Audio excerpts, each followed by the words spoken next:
दरम्यान राजू शिंदे लोकसभेआधी आले असते तर मी निवडून आलो असतो असं चंद्रकांत खैरे यांनी म्हटलंय।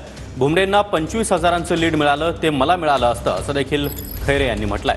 ठाकरेंवर रोज बोलणाऱ्या गद्दाराचा राजकीय खात्मा करायचा आहे असं देखील खैरे यांनी यावेळी म्हटलंय। तर खैरेंनी आधी प्रयत्न केले असते तर मी आधीच आलो असतो असं त्यावर राजू शिंदे म्हणाले। राजू शिंदेला मी आधीच सांगत होतो की ते शिवसेनेमध्ये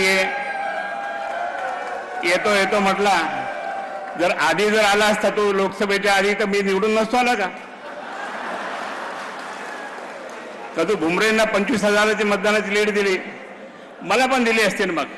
पण मी या ठिकाणी राजूला सांगेन, राजू आपल्याला त्या गद्दाराला पाडायचं की ज्या गद्दारांनी रोज साहेबांच्या बाबतीत शिवसेनेच्या बाबतीत त्या ठिकाणी उलट पुलट बोलतो, त्याचा खात्मा करायचा राजकीय। अगर खैरे साहेबांनी याच्या अगोदर जर ते प्रयत्न केले असते तर नक्की मी गेलो असतो, तर त्यांना नक्की फायदा झाला असता। पण त्याला उशीर होऊन गेला। पण इथून पुढच्या सर्व निवडणुका शिवसेना ताकदीने लढेल आणि संपूर्ण महाराष्ट्रामध्ये मशाल हे निवडून येईल एवढं